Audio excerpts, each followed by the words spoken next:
Il y a parfois en analyse des situations qui mettent en scène avec une extrême violence l'un des deux parents, à propos duquel les patients expriment ou exercent fantasmatiquement des actes d'amour et de haine intimement mêlés.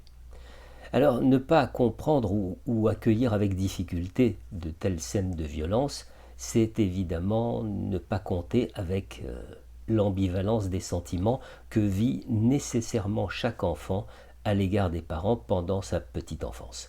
Sentiments qui, par le fait même de leur violence et de leur immoralité, sont refoulés pendant la phase de latence. Sentiments qui ressurgissent à l'occasion d'une analyse comme réactivés, régénérés par le transfert.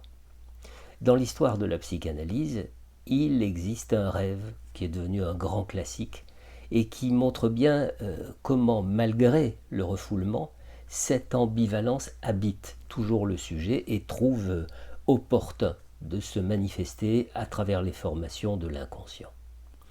Je vais vous raconter ce rêve.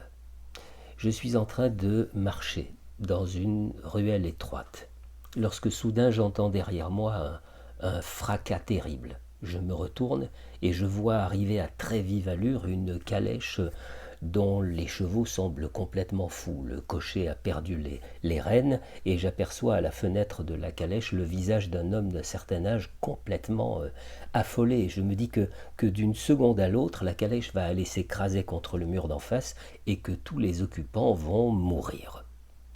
Au moment où la calèche passe près de moi, je me mets à courir.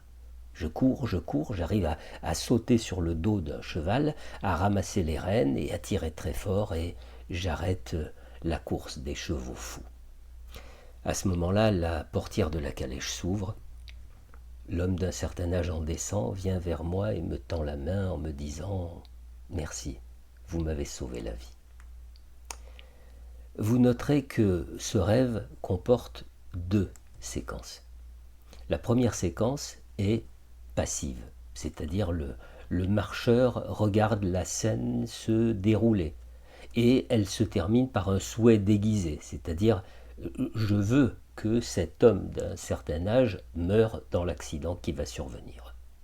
La deuxième séquence, elle, est active, c'est-à-dire que le marcheur se met en mouvement, il réalise une action, il sauve l'homme d'un certain âge qui le remercie.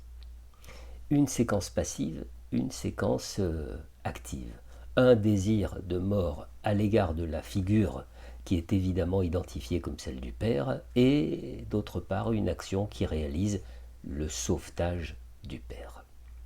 Autrement dit, toute l'ambivalence infantile ressuscitée par le rêve.